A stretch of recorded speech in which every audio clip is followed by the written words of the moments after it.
America ఇరాన్ల మధ్య యుద్ధం ఎప్పుడు ఆగుతుందో ఎవరు ఎక్స్పెక్ట్ చేయలేకపోతూ ఉన్నారు. ఒప్పందం కుదుర్చుకోలేకపోతే ఖచ్చితంగా భీకర దాడులు ఉంటాయి అని చెప్పి ట్రంప్ హెచ్చరిస్తున్న పరిస్థితి. సార్, ఈ 5 రోజుల్లో చూసుకుంటే కనుక 2 సార్లు పెట్రోల్ ధరలు పెరిగాయి. మరోవైపు అంతర్జాతీయంగా చూస్తే చమురు ధరలు కూడా పెరుగుతూ ఉన్నాయి. సార్, భారత్లో ఆయిల్ షాక్ తప్పదనుకోవాలా? అంటే భారతదేశంలోనే కాదు, ఇది ప్రపంచంలోనే వస్తే ఆయిల్ షాక్ అనేది ఒక కంట్రీకే కాదు. ఆఫ్ కోర్స్ ఎక్కడైతే ఆయిల్ రిజర్వ్స్ అమెరికా లాంటి, రష్యా లాంటి దేశాలకు తప్పుతుందేమో, కానీ ఆయిల్ షాక్ ఇప్పుడు oil importing countries India, China, Japan, ఈ అన్ని దేశాలకు తప్పదు. సో ఏంటంటే ఇప్పుడు ఈ వార్ February 28 మొదలైంది. మొదలైనప్పుడు ట్రంప్ ఏం చెప్పాడు, 2-3 వీక్స్లో క్లోజ్ అయిపోతుంది అన్నాడు. ఇప్పటికీ మీకు 8-11-12 వీక్స్ అయిపోతుంది, దాదాపు 11 వీక్స్ వచ్చేసింది. సో మరి పోనీ ఇప్పటికైనా మీరు అన్నట్లు ఏదన్నా ఖర్చు మేరలో కనబడుతుందా? Nobody nose. సో ఇది ఎప్పటి వరకు ఉంటుంది, ఏదవుతుంది అని. మొదట్లో ఏంటంటే ఈ వార్ బిగిన్ అయిన చాలా కాలం పాటు ఒకటి సముద్రంలో అప్పటికే ప్రయాణంలో ఉన్న షిప్స్ ఉండే, 2 అప్పటికే సముద్రం నుంచి ప్రయాణం చేసి షిప్స్ ఆ డెస్టినేషన్ చేరినవి ఉండే, అంటే ఆల్రెడీ రిసీవ్ డాక్ అయినాయి. 3వది ఏంటంటే స్ట్రాటజిక్ రిజర్వ్స్ ఉంటాయి, అంటే ప్రతి దేశానికి కూడా వ్యూహాత్మక నిల్వలు ఉంటాయి. సో ఈ 3 రకాల ఆయిల్ సోర్స్ సప్లైస్ ఉంది. అంటే యుద్ధం మొదలైనా కూడా వెంటనే ఆయిల్ సప్లై షాక్ రాదు. ఎందుకు రాదు అంటే ఆల్రెడీ సముద్రంలో మార్గ మధ్యంలో ఆయిల్ ఉంది, అలాగే మీకు డెస్టినేషన్ చేరిన ఆయిల్ ఉంది, మా రిజర్వ్ ఆయిల్ కూడా ఉంది. ఇప్పుడు ఏం జరిగిందంటే ఈ సముద్రంలో ప్రయాణం చేస్తున్న ఆయిల్, అలాగే డెస్టినేషన్ చేరిన ఆయిల్ కూడా వాడేశారు ఈ 11 నెలల్లో. ఈలోగా స్ట్రాటజిక్ రిజర్వ్స్ కూడా వాడడం మొదలైంది. సో ఇప్పుడు ఏంటి అనేది ఇప్పుడు ఛాలెంజ్. మధ్యలో కొంత రిలీఫ్ ఏమొచ్చిందంటే స్ట్రెయిట్ ఆఫ్ హార్మోజ్ ద్వారా కాస్త ఇరాన్తో నెగోషియేట్ చేసుకునో, లేదు కొన్ని దేశాలు టోల్ ట్యాక్స్ లాగా కట్టామో బయటకు వచ్చాయి. సో ఇది గమనించిన ట్రంప్, ఓహో మీరు ఇలా ఇరాన్తో అండర్స్టాండింగ్తో బయటకు వస్తారా, ఇండియన్ షిప్స్, చైనా షిప్స్ బయటకు వచ్చాయి. ఎందుకంటే ఇరాన్ చెప్పింది ఏంటంటే మాకు ఇతర దేశాలతో ఏ పంచాయతీ లేదు, అమెరికా మిత్ర దేశాలు మాపై దాడి చేస్తున్న అమెరికా మిత్ర దేశాల షిప్స్ మాత్రమే మేము ఎలో చెయ్యము అని ప్రకటించారు. దాంతో మన ఇండియన్ షిప్స్ కొన్ని బయటకు వచ్చాయి, చైనీస్ షిప్స్ వచ్చాయి, అలాగే కొన్ని దేశాల షిప్స్ ఈవెన్ మిత్ర దేశాలు అయినా కాకపోయినా ఇరాన్కు పన్ను కట్టి బయటపడ్డాయి. దీన్ని చూసిన ట్రంప్ నావల్ బ్లాకేడ్ విధించాడు. అంటే ఇరాన్ చుట్టూ నౌకా దిగ్బంధనం చేశాడు. ఏదైనా షిప్ ఇరాన్తో నెగోషియేట్ చేసుకుని ఇరాన్కు పన్ను కట్ట వస్తే మేము పట్టేసుకుంటామని. అలా కొన్ని షిప్లను ఇరాన్ అమెరికా పట్టుకుంది కూడా. దాంతో ఇప్పుడు దాదాపు స్ట్రెయిట్ ఆఫ్ హార్మోజ్ క్లోజ్ అయిపోయింది. ఆడికెళ్ళి సప్లైస్ లేవు. సప్లైస్ లేకపోయినా మీకు ప్రొడక్షన్ కంటిన్యూ అవుతుంది, స్టోరేజ్ చేసుకుంటూ ఉన్నారు. ఎప్పుడన్నా ఇది ఫ్రీ అయితే వెంటనే వేగంగా 100 షిప్స్ వెళ్ళటానికి. కానీ ఇప్పుడు ఏమైందంటే ఇరాన్లో కానీ ఇతర చోట్లకు కానీ స్టోరేజ్ కూడా నిండిపోతుంది. అంటే బియాండ్ స్టోరేజ్ పాయింట్ వచ్చేసింది. ఇక వాళ్ళు ఇంకో మార్గమే లేదు. సో ఆయిల్ ప్రొడక్షన్నే ఆపాలి. ఒక్కసారి ప్రొడక్షన్ ఆపితే ఆయిల్ కానీ గ్యాస్ కానీ వెంటనే స్టార్ట్ చేయరాదు. అదేది మన వంట గ్యాస్ మన ఇంట్లో స్టవ్ వెలిగించినట్టు కాదు, ఆఫ్ చేసిన తర్వాత మళ్ళీ వెంటనే ఆఫ్ చేయొచ్చు. సో అనివార్యంగా చాలా ప్రాసెస్ ఉంటుంది. ఇదంతా ఈవెన్ ఇప్పుడు మనకు బ్లాస్ట్ ఫర్నేస్ అయినా, ఆయిల్ అయినా, గ్యాస్ అయినా దర్ ఇస్ ఎ ప్రాసెస్ ఆ ప్రొడక్షన్కు. సో ఒక్కసారి క్లోజ్ చేస్తే మళ్ళీ స్టార్ట్ అవ్వటానికి సమయం పడుతుంది. అంటే ఇమీడియట్గా కావాలన్నా కూడా ప్రొడక్షన్ చేయలేరు. సో దీనివల్ల ఏమవుతుందంటే ఈ వార్ కనుక ఇంకా ఎక్కువ రోజులు కంటిన్యూ అయితే ఒక సీరియస్ క్రైసిస్ అయితే అనివార్యమవుతుంది. దీనికి తోడు కాస్త ముందు చూపు ఉండి ఎక్కువ రోజులకు అవసరమైన పెట్టుకొని ఉన్నారనుకోండి, international bench mark 90 days. America, China లాంటి దేశాలు భారీగా వ్యూహాత్మక చమురు నిల్వలు పెట్టుకున్నారు. అది అన్ఫార్చునేట్లీ భారత ప్రభుత్వం దీన్ని పట్టించుకోలేదు. గతంలో ఉన్న ప్రభుత్వాలు పట్టించుకోలేదు, నరేంద్ర మోడీ ప్రభుత్వం కూడా పట్టించుకోలేదు.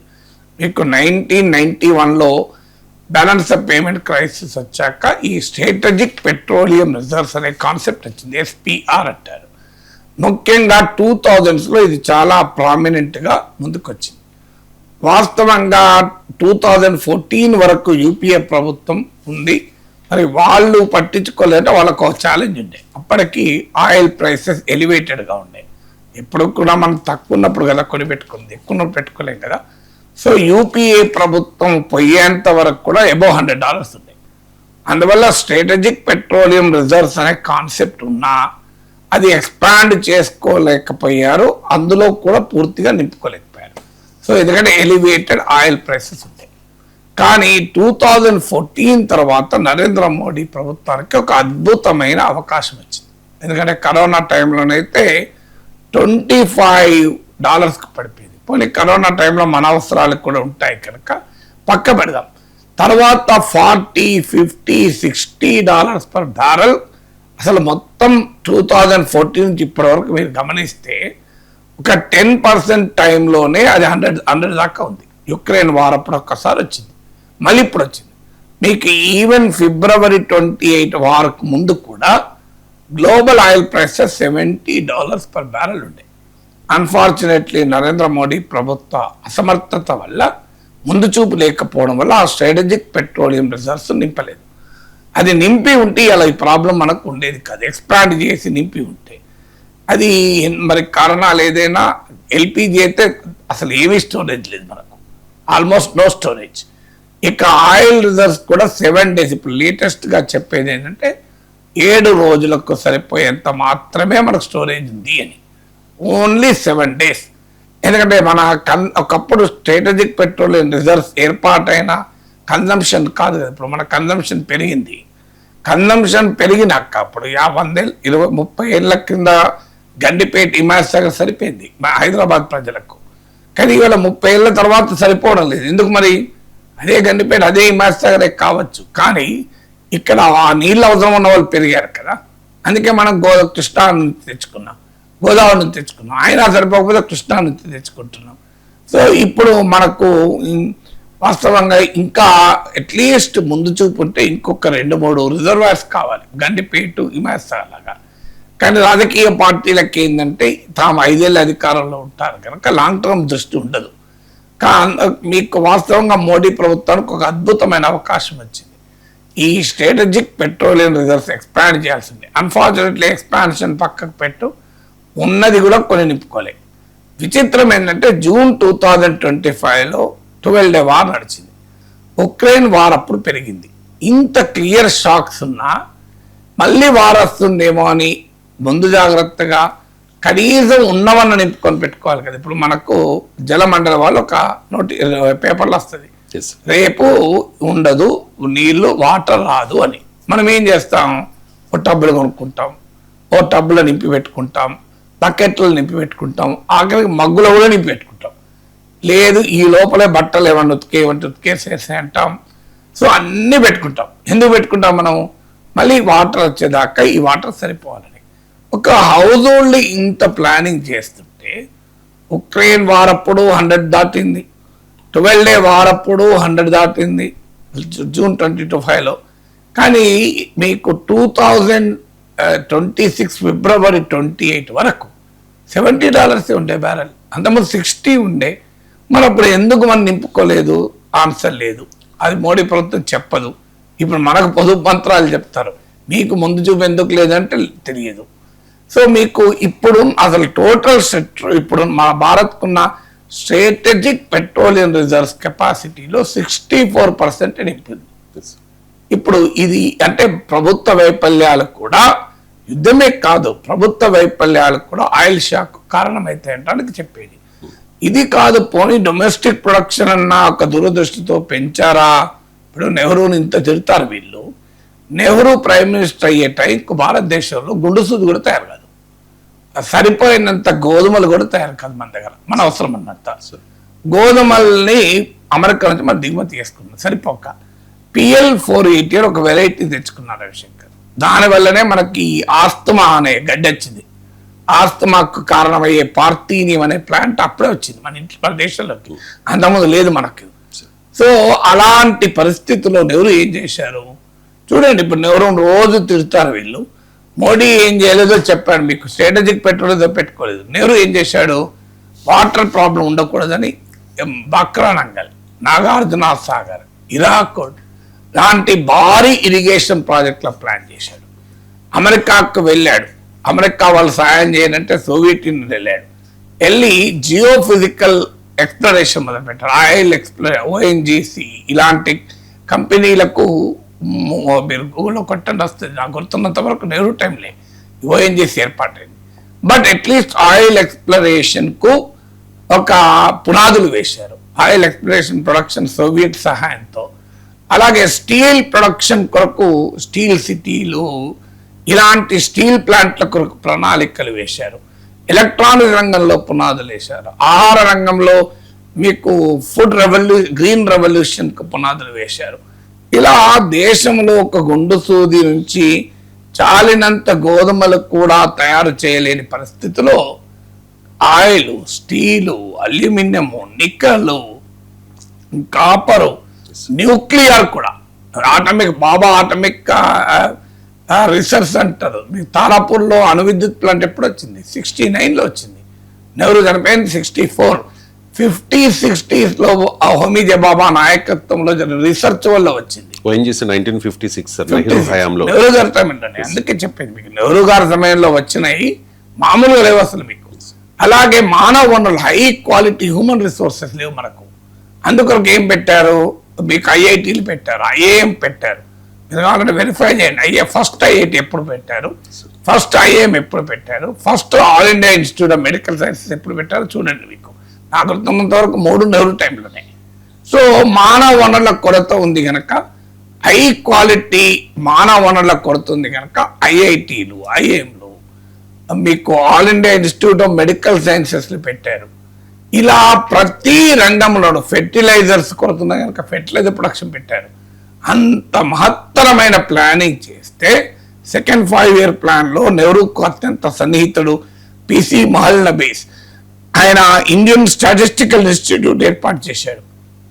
అణుశాస్త్ర రంగంలో హోమీ బాబా, మీకు విక్రమ్ సారాభాయ్ నాయకత్వంలో స్పేస్ 1964లో మనం ఫస్ట్ రాకెట్స్ ను పంపింది. 1964లో first IIT 1951 sir Kharagpur, Nehru హయాంలో 1961లో ఫస్ట్ ఐఐఎం కోల్కతా, అది కూడా నెహ్రూ టైం. మీరు చూడండి, మీరు ఇండియన్ ఐఐటి ఐఎం కాదు, all India institute medical science కూడా నెహ్రూ టైంలోనే. నా దాంట్లో ఒక వీడియో ఉంటుంది యూట్యూబ్లో, కొన్ని లక్షల మంది చూశారు, నెహ్రూ టైంలో ఏం జరిగిందో చూడండి అని. ఇవన్నీ మనకు ఈ జనరేషన్ తెలియదు కనుక, బీజేపీకి Nehru secular, socialist, scientific thinking పట్ల వ్యతిరేకత కనుక నెహ్రూను డిస్మాంటిల్ చేస్తానికి చేస్తున్నారు. ఎయిమ్స్ 1956 సార్ చూడండి. ఇది ఇన్ని కాదు, ఇప్పుడు మీకు ఇంకా మీకు బాక్రానంగల్ నాగార్జున సాగర్ చూడండి, నెహ్రూ నగర్ పునాదులు వేసి నాగార్జున సాగర్ కు మనకు తెలుసు కదా. అలాగే ఇండస్ట్రియల్ ప్రొడక్షన్ చూడండి, మీరు మామూలు కాదు కదా. సో మీకు టాప్ కంపెనీస్ మీకు నెహ్రూ ఎరాలో ప్లాన్ అయి తర్వాత వచ్చినవి ఉంటాయి. బిహెచ్ఈఎల్ ఇవన్నీ మరి నెహ్రూ టైంలోనో తర్వాత గుర్తులేదు బిహెచ్ఈఎల్, కానీ బట్ పునాదులు అప్పుడే వేశారు. స్టీల్ ప్లాంట్లు ఒక్కటి కాదు, అసలు మీకు ఆశ్చర్యం వేస్తుంది. సో ఇన్ని రకాల వాటికి మీకు అణుశాస్త్ర రంగంలో 1950s and 60s లోనే పునాదులు పడ్డాయి. స్పేస్ రంగంలో అప్పుడే పునాదులు పడ్డాయి. బిహెచ్ఎల్ 1956 నెహ్రూ హయాంలో, ఎప్పుడు నెహ్రూ హయాంలో. ఆశ్చర్యం వేస్తుంది మనకు.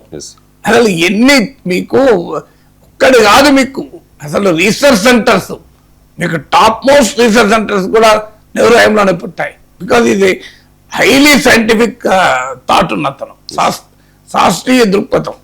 సో ఇప్పుడు నేను ఛాలెంజ్ చేస్తాను, మోడీ 12 ఏళ్ళు నుంచి ఉన్నాడు. 1952లో పెట్టిన ఐఐటి ఖరగ్పూర్ సమానమైంది ఒక్కటి పెట్టాడా? ఈవెన్ టుడే ఒక్కటి పెట్టాడా? అది ఏమైఐటి Kharagpur IIT Sundar Pichai Google CEO తయారు చేసింది. పోనీ అప్పటి ఐఏఎం లాంటిది ఇప్పుడు మోడీ ఒక్కటి పెట్టాడా? అప్పటి all India institute of sciences లాంటి ఒక్కటి పెట్టాడా? అప్పటి బాక్రానంగల్ నాగార్జున డ్యామ్ లాంటి ఒక్కటి కట్టారు? నాకు చెప్పండి, సింపుల్ ఒక్కటే. నేను ఎక్కువ అడుగుతలేను. మీరు ఈ వట్టిగా నేను తిడితే ఎట్లా అన్యాయం కాకపోతే? మీరు ఈ 12 ఏళ్లలో ఉన్న పెట్రోలియం రిజర్వ్స్ పెంచుకోలేదు, ఉన్నయే నింపుకోలేదు. 64% ఖాళీ. ఈ ఫ్యాక్ట్స్ కాదు చెప్పమని ఏమన్నా మనకు ఐడియాలజీలతో పార్టీ లాయల్టీలతో మాట్లాడితేనే సమస్య ఉంటుంది. ఫ్యాక్ట్స్తో మాట్లాడితే ఫ్యాక్ట్స్తో మనం ఆన్సర్ చెప్పచ్చు. ఇన్ని రకాల కృషి చేశారు అప్పుడు. ఇప్పుడు మన ప్లానింగ్ లేక ఏం జరిగింది, 2014లో మన ఆయిల్ ఇంపోర్ట్ డిపెండెన్సీ 77.6%, ఇవాళ 88.6% పెరిగింది. దీనికి తోడు పన్నులు ఆ రోజు $105-110 per barrel ఉంటే 72 రూపీస్ ఉంటే ఇవాళ అదే ప్రైస్కు మనకు 110 రూపాయలు అయిపోయింది పెట్రోల్. దానికి తగ్గట్టు మళ్ళీ పన్నుల వార్త. ఇప్పుడేమో ప్రచారం పైన ఎక్కువ కెమెరాల చుట్టూ కెమెరాల వైపు చూసి పనులు చేయడము, మీకు సోషల్ మీడియాలో రీల్స్ చేయడము, వీటిని అట్రాక్టివ్గా సోషల్ మీడియాను ఉపయోగించుకోవడము, మీడియా ఉపయోగించుకోవడం. ఇప్పుడు ఇది పెరిగింది. నెహ్రూ డాల బాబా అన్నంత ఏం లేదని ఏదో చేసిండు వెళ్ళిపోయాడు. మనం ఇప్పుడు ఆనందంగా అనుభవిస్తున్నాం వాటన్నిటిని. వాటిని అనుభవించడే కదా. కోల్ ఇండియా ఎప్పుడు ఏర్పడింది చూడండి మీరు. కోల్ ఇండియా లేకపోతే నీకు కోల్ ప్రొడక్షన్ లేదు కదా. కోల్ ఇండియా లేకపోతే కోల్ ప్రొడక్షన్ లేదు కదా. ఇలా మన కోల్ మన ఇంపోర్ట్ల మీద ఆధారపడి ఉండాలి. ఫెర్టిలైజర్ కార్పొరేషన్ ఆఫ్ ఇండియా ఎప్పుడు ఏర్పడింది చూడండి. ఫెర్టిలైజర్ రంగంలో మీకు ఫెర్టిలైజర్ ఎరువుల కంపెనీలు ఎప్పుడు ఏర్పాటాయి చూడండి. మీకు ఈ పెద్ద పెద్ద కంపెనీస్ అన్ని టాప్ రీసెర్చ్ ఇన్స్టిట్యూట్స్ అన్ని కూడా అప్పుడే నెహ్రూ టైంలో ఏర్పడ్డాయి. సో మీకు ఇలా అప్పుడు పునాదులు వేస్తే, వాటి విత్తనాలు అప్పుడు వేస్తే, ఇవాళ వాటి పనులు తింటూ మనం ఏం చేస్తున్నాం, ఆయిల్ డిపెండెన్సీ 10% పెంచుకున్నాం. స్ట్రాటజిక్ పెట్రోల్ రిజర్వ్స్ ఎక్స్పాండ్ చేసుకోలేదు, ఉన్నవి నింపుకోలేదు. ఉన్నది పోనీ ఆయిల్ డిప్లొమసీ అన్న చేశామా. నెహ్రూ టైంలో ఏం చేశారు, అమెరికాని అడిగారు స్టీల్ ఇవ్వమని. స్టీల్ ఫ్యాక్టరీలు పెడతాం మేము, మాకు సహకరించండి అని అడిగారు. అమెరికా ఏమన్నాడు, మీకెందుకు స్టీల్ ఫ్యాక్టరీ, మీకు చేత కాదు, అవి మీకేదో చేతనైన పని, పొలం పనులు, వ్యవసాయం ఇవి చేసుకోండి, పశుపోషణ, మేము ఉన్నాం కదా, మీకు అవసరమైన స్టీల్ సప్లై చేస్తామన్నారు. లేదు మాకు self rent. P C Mahalanobis నాయకత్వంలో సెకండ్ 5-year ప్లాన్లో వాళ్ళు 3 ప్రిన్సిపల్స్ పెట్టుకున్నారు. ఒకటి హెవీ ఇండస్ట్రీస్, రెండవది కోర్ ఇన్ఫ్రాస్ట్రక్చర్, మూడవది ఇంపోర్ట్ సబ్స్టిట్యూషన్. ఏదైనా ఇంపోర్ట్ ఉంటే దానికి మనం ఇండియాలో తయారు చేయొచ్చా. ఇప్పుడులాగా make in India, digital India, stand up India అని ఇట్లా స్లోగన్లు ఇవ్వలే. అప్పుడు వాళ్ళు పనులు చేశారు. లేదా బేటీ బచావ్, బేటీ బడావ్, పడావ్ అని చెప్పి దానికి ఫండ్స్ లేకుండా చేయడం అట్లాంటివి చేయలేదు. They have done proper work చేశారు, చరిత్రలో నిలబడ్డారు. అన్ఫార్చునేట్గా చరిత్ర మనకు నచ్చదు కనుక, ఆ ఐడియాలజీ మనకు నచ్చదు కనుక మనం దాన్ని వ్యతిరేకిస్తామంటే అది అన్యాయం కదా. దేశానికి ఎవరు మంచి చేసినా మనం మెచ్చుకోవాలి. మోడీ టైంలో మనం ఈ సర్జికల్ స్ట్రైక్ చేశాం, బాలకోట మెచ్చుకోవడం లేదా, కరెక్టే. కానీ మన ఇందిరాగాంధీ టైంలో 1971లో 95,000 మంది, 95,000 పాకిస్తాన్ సోల్జర్లు లొంగిపోయారు. ఆపరేషన్ సింధూర్ ఒక్కడే లొంగిపోయాడు అని చెప్పండి. సింగిల్ ఆపరేషన్ సింధూర్లో పాకిస్తాన్కు చెందిన ఒక్కడన్నా లొంగిపోయాడు సోల్జర్. మరి అప్పుడు 95,000 సోల్జర్లు లొంగిపోయారు 1971. ఏది గొప్పది, 1971 ఇందిరాగాంధీ నాయకత్వంలో వారు జరిగితే బంగ్లాదేశ్, పాకిస్తాన్ 2 ముక్కలైపోయింది. ఇప్పుడు అయిందా ఏమన్నా? బుక్కలు కాదు, ఒక గ్రామం మీద పాకిస్తాన్ నుంచి చెప్పండి. ఆపరేషన్ సింధూర్ తర్వాత పాకిస్తాన్ నుంచి ఒక విలేజ్ అయినా మనం లాక్కున్నామా? అప్పుడు వారిలో తీసుకొడితే పాకిస్తాన్ 2 ముక్కలైపోయింది. ఇప్పటికి కోలుకోవడం లేదా కంట్రీ. అదే మనకు ఇప్పుడు ప్రచారం ఎక్కువ, పని తక్కువైపోయింది. సో అందువల్ల ఆయిల్ షాక్ రావటానికి ప్రపంచ ఆయిల్ డిప్లొమసీ చూడండి. మనకు ఎప్పుడైతే మనకు దేశీయ ప్రొడక్షన్ లేదో ఏం చేయాలి, అష్యూర్డ్ సప్లైస్ మనకు బయట నుంచి రావాలి అంటే లాంగ్ టర్మ్ కాంట్రాక్ట్లు పెట్టుకోవాలి, కన్సిస్టెంట్ పాలసీస్ ఉండాలి. కానీ ట్రంప్ చెప్తే ఇరాన్ నుంచి మానేస్తుంది, ట్రంప్ చెప్తే వెనిజులా నుంచి మానేస్తుంది, ట్రంప్ చెప్పిందని చెప్పి రష్యా నుంచి కొనున్నప్పుడు కొంటివి, వద్దన్నప్పుడు ఊకుంటివి. ఇది రేపు వాడు కాంట్రాక్ట్కి ఏ నమ్మకం ఉంటుంది? నువ్వు ఇప్పుడు మనకు లాయల్ కస్టమర్ ఒక దగ్గర ఓ షాప్లో కొంటాం, మన లాయల్ కస్టమర్కి ఏం చేస్తాడు, వాళ్ళ లేకపోతే మీకు ఇంటికి పంపిస్తాను సార్, మీరు వెళ్ళండి, నేను వేరే షాప్లో పట్టుకొని మీకు ఇంటికి పంపిస్తా అంటాడు. అవునా కదా? లాయల్ కస్టమర్ కావద్దు అంటాడా? అంటే లాయల్ కస్టమర్ అయితే బాధ్యత తీసుకుంటాడు.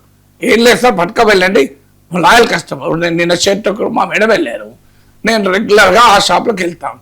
ఆయన తీసుకొని ఏమన్నారు, మరి సార్ మేడం రాలేదు, మా మేడం అన్న సార్ రాలేదు, సైజెస్ కలిస్తే లేవండి. మీరు ఎందుకు మేడం ఇప్పటి నుంచి వస్తున్నారు, 20 ఏళ్ళ నుంచి వస్తున్నారు, ఒక 15 షర్ట్లు పట్టుకపోండి, సార్కు చూపెట్టండి, ఏవి సెట్ అయితే అవి ఉండనివ్వండి, సెట్ కానీ రిటర్న్ ఇవ్వండి, మొత్తం సెట్ కాదు మొత్తం రిటర్న్ ఇవ్వండి అన్నారు. ఎందుకు? లాయల్ షాప్ కనుక. ఆ లాయాలిటీ అనేది ఉండాలి కదా మనకు. మన లాయల్ ఆయిల్ కాంట్రాక్ట్ ఉన్నాయా? లేవు కదా. మన అంత ఇరాన్ ఒబామా టైంలో అవకాశం ఇస్తే ఇరాన్ నుంచి ఆయిల్ కొంటివి, మళ్ళీ ట్రంప్ వచ్చుతోనే ఆయిల్ కొనడం మానేస్తుంది. రష్యా నుంచి మొదలు కొనమని పంపి చెప్తే కొంటివి, మళ్ళీ వద్దంటే కొంతకాలం వద్దన్నా వినలేదు, కొన్నాం. తర్వాత మళ్ళీ ట్రేడ్ డీల్ కొరకు ఆపంటే ఆపితివి, మళ్ళీ ఆ స్టేట్ ఆఫ్ హార్మోన్తోనే లేదు మీరు కొనుక్కోవచ్చు అంటే ఒక థ్యాంక్ యూ వెరీ మచ్ అని మళ్ళీ కొంటివి, వెనుజులా నుంచి ఆపితివి. ఇలా అయితే నేను ఎవరు నమ్ముతున్నాడు మన దేశాన్ని? తర్వాత రైట్ ఎడపై ఇజ్రాయెల్కు కౌలించుకుంటేవి. ఈ గల్ఫ్ దేశాలు ఎవరు నమ్మాలి మనను? ఇలాంటి ఆయిల్ డిప్లొమసీలో దెబ్బ తీసుకున్నాం. అందువల్ల మీకు ఆయిల్ షాక్ కొన్ని గ్లోబల్ ఫ్యాక్టర్స్ ఉన్నాయి, కొన్ని మన ప్రభుత్వ వైఫల్యాలు ఉన్నాయి కదా. ఇవన్నీ వాస్తవాలు కాదు ఇప్పుడు నాకు నేను చెప్పింది.